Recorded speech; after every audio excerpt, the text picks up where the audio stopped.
Open the gate that I may enter. Necronomicon is coming. So, long time no see.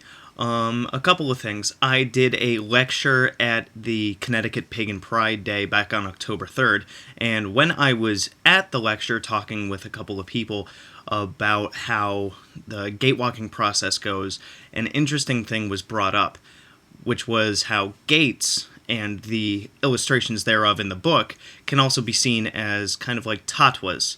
So I thought I'd get into a little discussion about that.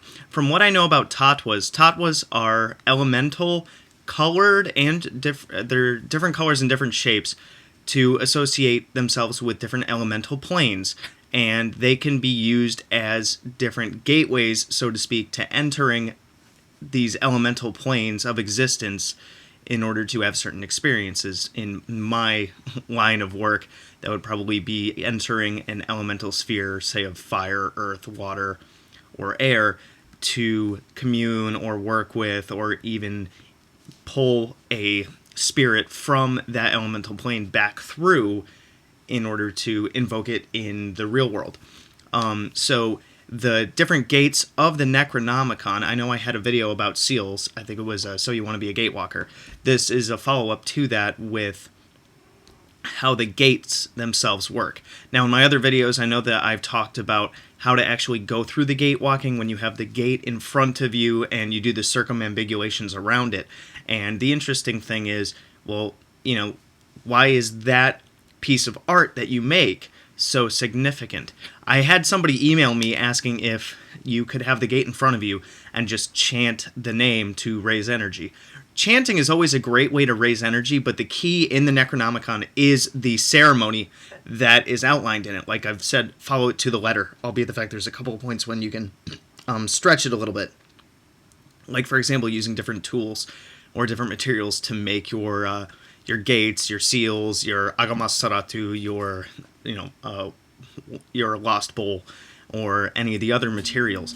But the gates themselves are very important, and yes, it is important to do the circumambulation and following the process to the letter. I would, if you're going to change the rituals in the Necronomicon up a little bit, keep the regular structure in there, but you can add different things to make it a little bit more custom to you. If you want to add certain music, if you want to add certain chants, just try to find the best way to fit them in there, and I would really try to stick to Babylonian, Sumerian, Akkadian phrases and things to keep the same kind of mood going. But the gates themselves are like tatwas in the way that after we do the circumambulation and we fall in front of the gate, and we're supposed to look up at the sky and see the gate opening, whether it's with your eyes closed in meditation, or some people can't really visualize that well, so it's just a feeling. If the gate is on the floor in front of you, then you see a reflection of it above you, and that's very allegorical when it comes to the Necronomicon, because there's 7 steps up and 7 steps down.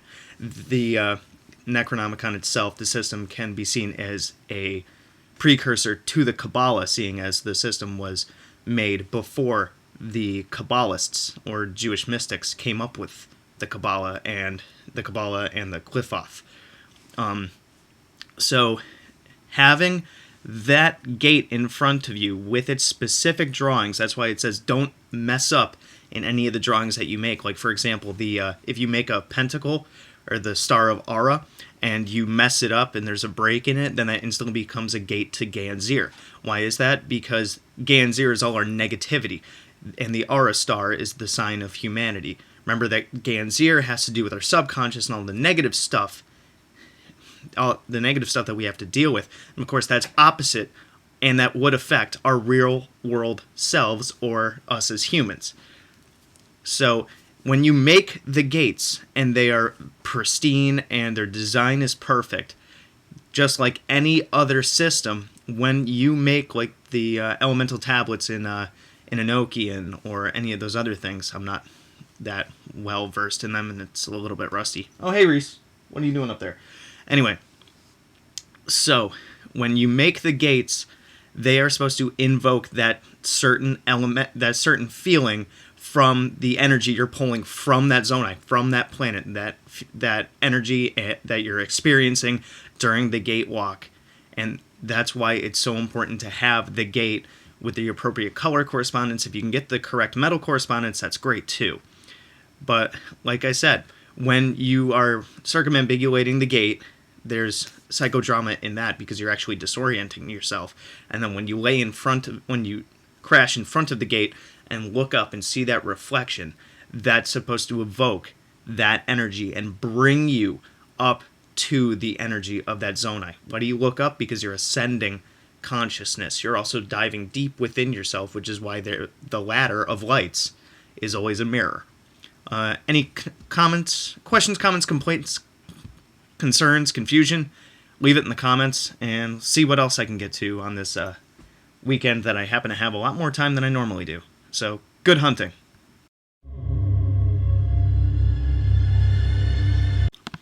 Also, as a side note, I thought I'd like to add about how I think I mentioned in a video or two before that I've been working on my own edition of the Necronomicon itself, where I take Simon's work and I do all of my additions to it from all the research and all the experiences that I've had with it over the last couple of years.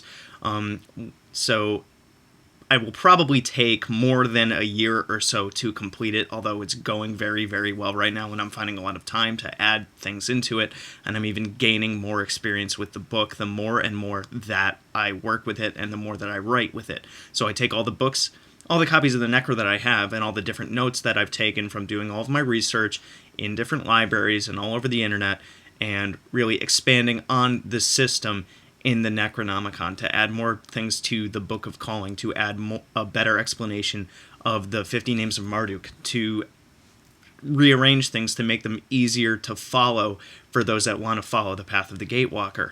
And as far as how it's going right now, I know that I'm going to hit a couple points where I think I'm going to be done with it, and then I'm going to self-publish, but I'm going to keep pushing that off to really make it as perfect as possible, because I really think that there is so much to gain from the research into the ancient mythology and the practical workings of being able to create that psychodrama and dive into the energies of the planets that the Anunnaki and the Sumerians, Babylonians, Akkadians, the Mad Arab, and Simon have left us, that I think it's a deep, deep rabbit hole, and I have definitely not hit the bottom.